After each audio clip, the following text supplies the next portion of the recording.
Hello everyone, welcome to my channel Karnataka Kitchen. ಇವತ್ತಿನ ವಿಡಿಯೋದಲ್ಲಿ ದೋಸಾ ರೆಸಿಪಿನ ತೋರಿಸ್ಕೊಡ್ತಾ ಇದ್ದೀನಿ. ಇದು ಬಂದ್ಬಿಟ್ಟು ನಾನು ಯಾವುದೇ ರೀತಿ ಬೇಳೆಗಳನ್ನ ಉಪಯೋಗಿಸ್ಕೊಳ್ತಾ ಇಲ್ಲ, ತೆಂಗಿನಕಾಯಿನ ಯೂಸ್ ಮಾಡಿಬಿಟ್ಟು ಮಾಡ್ತಾ ಇರೋ ಅಂಥದ್ದು. ದೋಸೆ ಟೇಸ್ಟ್ ಅಂತೂ ಅದ್ಭುತವಾಗಿರುತ್ತೆ. ಬೆಳಗಿನ ನಾಷ್ಟಕ್ಕೆ ನೀವು ಆರಾಮಾಗಿ ಮಾಡ್ಕೊಳ್ಬೋದು. ಹಾಗಿದ್ರೆ ಇದನ್ನು ಹೇಗೆ ಮಾಡೋದು ಅಂತ ಹೇಳ್ಬಿಟ್ಟು ಇವತ್ತಿನ ವಿಡಿಯೋದಲ್ಲಿ ಸ್ಟೆಪ್ ಬೈ ಸ್ಟೆಪ್ ಕಂಪ್ಲೀಟಾಗಿ ನೋಡ್ತಾ ಹೋಗೋಣ. ಮೊದಲಿಗೆ ಇಲ್ಲಿ ಒಂದು 4ರಿಂದ 5 ಅವರು ನೆನೆಸಿರೋ ಅಂಥ ಅಕ್ಕಿ, ನೀವು ದೋಸೆಗೆ ಬಳಸೋವಂಥ ಅಕ್ಕಿನಾದರೂ ತೊಗೊಳ್ಬೋದು ಅಥವಾ ರೇಷನ್ ಅಕ್ಕಿನಾದರೂ ತೊಗೊಳ್ಬೋದು. ನಾನಿಲ್ಲಿ ರೇಷನ್ ಅಕ್ಕಿನ ಚೆನ್ನಾಗಿ ತೊಳೆದ್ಬಿಟ್ಟು ಒಂದು 4ರಿಂದ 5 ಅವರ್ ನೆನೆಸ್ಕೊಂಡಿದ್ದೀನಿ. ಅದನ್ನು ಒಂದು ಮಿಕ್ಸರ್ ಜಾರ್ಗೆ ಸೇರಿಸ್ಕೊಳ್ಳೋಣ. ಅಕ್ಕಿ ನೆನೆಸೋ ಅಂಥದ್ದನ್ನು ತೋರಿಸಿಲ್ಲ, ಯಾಕೆಂದರೆ ಇಲ್ಲಿ ನಾನು ಬರೀ ಅಕ್ಕಿನ ನೆನೆಸ್ಕೊಂಡಿರೋದು, ಯಾವುದೇ ಬೇಳೆಗಳನ್ನ ಹಾಕಿಲ್ಲ. ಹಾಗಾಗಿ ನಂತರ ಅದನ್ನು ಒಂದು ಮಿಕ್ಸರ್ ಜಾರ್ಗೆ ಸೇರಿಸ್ಕೊಂಡ್ಮೇಲೆ ಸೇಮ್ ಅಕ್ಕಿನ ನಾನು ಈ ಅಳತೆ ಕಪ್ಪಲ್ಲಿ 2 ಕಪ್ಪಷ್ಟು ನೆನೆಸ್ಕೊಂಡಿದ್ದೀನಿ. ಹಾಗಾಗಿ 2 ಕಪ್ಪಷ್ಟು ಅಕ್ಕಿಗೆ 1 ಕಪ್ಪಷ್ಟು ಹಸಿ ತೆಂಗಿನಕಾಯಿನ ಹಾಕೊಳ್ತಾ ಇದ್ದೀನಿ. ಹಾಗೆ 1 ಕಪ್ಪಷ್ಟು ಅನ್ನನ ಹಾಕೊಳ್ತಾ ಇದ್ದೀನಿ. ತೆಂಗಿನಕಾಯಿ ಮೇಲ್ಗಡೆ ಇರೋವಂಥ ಬ್ರೌನ್ ಪಾರ್ಟ್ನ ನಾವು ತೆಗೆದುಬಿಟ್ಟು ಸೇರಿಸ್ಕೊಳ್ಬೇಕಾಗುತ್ತೆ.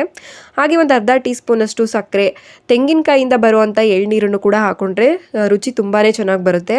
ನಂತರ ಇದಕ್ಕೆ ರುಬ್ಬೋದಕ್ಕೆ ಎಷ್ಟು ನೀರು ಬೇಕು ನೋಡಿಬಿಟ್ಟು ಇದನ್ನು ಫೈನ್ ಪೇಸ್ಟಾಗಿ ನುಣ್ಣಗೆ ರುಬ್ಕೊಳ್ಬೇಕು. ನಾವು ತರಿಯಾಗಿ ರುಬ್ಕೊಳ್ಬಾರ್ದು, ನೀಟಾಗಿ ನುಣ್ಣಗೆ ರುಬ್ಕೊಳ್ಬೇಕು. ನಾನಿಲ್ಲಿ 2 ಸೆಟ್ಟಾಗಿ ರುಬ್ಕೊಂಡಿದ್ದೀನಿ. ನಂತರ ನೋಡಿ ಒಂದು ಮಿಕ್ಸಿಂಗ್ ಬೌಲ್ಗೆ ಹಾಕೊಳ್ಳೋಣ. ನೆಕ್ಸ್ಟು ನಮಗೆ ಬ್ಯಾಟರ್ ಅದ ಯಾವ ರೀತಿ ಇರಬೇಕು ಅಂತ ನಾನು ತೋರಿಸ್ತೀನಿ ನೋಡಿ. ತುಂಬ ಗಟ್ಟಿಯಾಗೂ ಇರಬಾರ್ದು ಮತ್ತು ತುಂಬ ತೆಳುವಾಗೂ ಇರಬಾರ್ದು.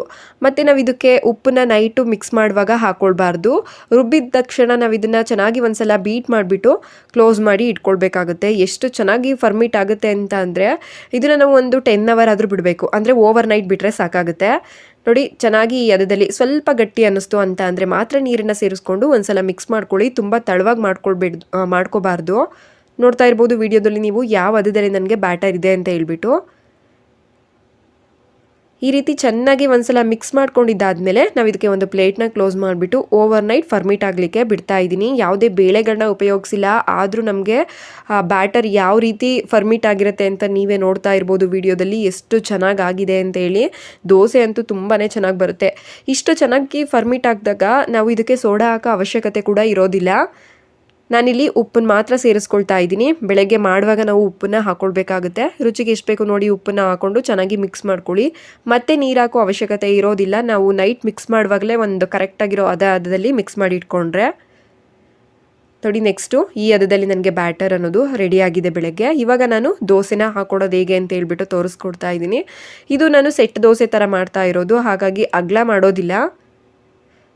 ಚೆನ್ನಾಗಿ ಪ್ಯಾನ್ ಕೂಡ ಕಾಯ್ದಿದೆ. ನೆಕ್ಸ್ಟ್ ಇವಾಗ ದೋಸೆನ ಪುಟ್ಟದಾಗಿ ಈ ರೀತಿ ಸೆಟ್ ದೋಸೆಯಾಗಿ ಸ್ವಲ್ಪ ದಪ್ಪಾಗಿ ಮಾಡ್ಕೊಳ್ಬೇಕು. ನಾವು ನಾರ್ಮಲಾಗಿ ಮಾಡ್ಕೊಳೋ ದೋಸೆ ಥರ ಅಗಲವಾಗಿ ತಳವಾಗಿ ಮಾಡ್ಕೊಳ್ಬಾರ್ದು. ನೆಕ್ಸ್ಟು ಒಂದು ಲಿಡ್ನ ಕ್ಲೋಸ್ ಮಾಡಿಬಿಟ್ಟು ಒಂದು ಸೈಡು ನಾವು ಒಂದು 2 ನಿಮಿಷನಾದರೂ ಬೇಯಿಸ್ಕೊಳ್ಬೇಕಾಗುತ್ತೆ. ನಾನಿಲ್ಲಿ ಒಂದು ಸೈಡ್ ಮಾತ್ರ ಬೇಯಿಸ್ಕೊಳ್ತಾ ಇದ್ದೀನಿ. ಈಗೇನೆ ಒಂದು ಸೈಡ್ ಬೇಯಿಸ್ಕೊಂಡ್ರೇ ತುಂಬ ಟೇಸ್ಟ್ ಚೆನ್ನಾಗಿರುತ್ತೆ. ನಿಮ್ಗೇನಾದರೂ ಇನ್ನೊಂದು ಸೈಡ್ ಬೇಕು ಅಂತ ಅಂದರೆ ಉಲ್ಟಾ ಮಾಡಿಬಿಟ್ಟು ಇನ್ನೊಂದು ಸೈಡ್ ಕೂಡ ಬೇಯಿಸ್ಕೊಳ್ಳಿ. ನೋಡಿ ನೆಕ್ಸ್ಟ್ ದೋಸೆ ಕೂಡ ಹಾಕ್ಕೊಳ್ತಾ ಇದ್ದೀನಿ. ಯಾವುದೇ ಬೇಳೆ ಉಪಯೋಗಿಸಿಲ್ಲ, ಬರೀ ಅಕ್ಕಿ ತೆಂಗಿನಕಾಯಿ ಇದ್ದರೆ ಸಾಕು, ದೋಸೆ ಅನ್ನೋದು ರೆಡಿ ಆಗಿಬಿಡುತ್ತೆ. ಬೇಕಿದ್ದರೆ ಮೇಲ್ಗಡೆ ಒಂದು ಸ್ವಲ್ಪ ಎಣ್ಣೆನ ಹಾಕ್ಕೊಳ್ಳಿ. ಮತ್ತೆ ಲಿಡ್ನ ಕ್ಲೋಸ್ ಮಾಡಿಬಿಟ್ಟು ಬೇಯಿಸ್ಕೊಳ್ತಾ ಇದ್ದೀನಿ. ತುಂಬ ಈಸಿಯಾಗಿ ಮಾಡ್ಕೊಳ್ಬೋದು. ಕಡಿಮೆ ಇಂಗ್ರೀಡಿಯೆಂಟ್ಸ್ನ ಉಪಯೋಗಿಸಿ ಮಾಡ್ತಾ ಇರೋವಂಥ ದೋಸೆ ಟೇಸ್ಟ್ ಅಂತೂ ತುಂಬಾ ಅದ್ಭುತವಾಗಿರುತ್ತೆ. ಈ ದೋಸಾ ರೆಸಿಪಿ ನಿಮ್ಮೆಲ್ಲರಿಗೂ ಇಷ್ಟ ಆಗಿದೆ ಅಂದ್ಕೊಳ್ತೀನಿ. ಇಷ್ಟ ಆಗಿದ್ರೆ ಲೈಕ್, ಶೇರ್, ಕಮೆಂಟ್ ಮಾಡೋದನ್ನ ಮರಿಬೇಡಿ. ಹಾಗೆ ಇನ್ನೂ ಯಾರು ನನ್ನ ಚಾನಲ್ನ ಸಬ್ಸ್ಕ್ರೈಬ್ ಮಾಡದೇ ವಿಡಿಯೋ ನೋಡ್ತಾ ಇದ್ದೀರಾ, ಪ್ಲೀಸ್ ಸಬ್ಸ್ಕ್ರೈಬ್ ಮಾಡ್ಕೊಳ್ಳಿ. ನೋಡಿ ಎಷ್ಟು ಚೆನ್ನಾಗಿ ಬಂದಿದೆ ದೋಸೆ ಅಂತ ಹೇಳ್ಬಿಟ್ಟು. ಮೇಲ್ಗಡೆ ಸಾಫ್ಟಾಗಿರುತ್ತೆ, ಕೆಳಗಡೆ ಸ್ವಲ್ಪ ರಫ್ ಆಗಿರುತ್ತೆ. ತಿನ್ನೋದಕ್ಕಂತೂ ತುಂಬಾ ಚೆನ್ನಾಗಿರುತ್ತೆ. ನೀವು ಬೇಕು ಅಂತ ಅಂದರೆ ಮೇಲ್ಗಡೆ ಸ್ವಲ್ಪ ಕ್ಯಾರೆಟ್ ತುರಿನ, ಈರುಳ್ಳಿನ ಹಾಕ್ಕೊಳ್ಬೋದು.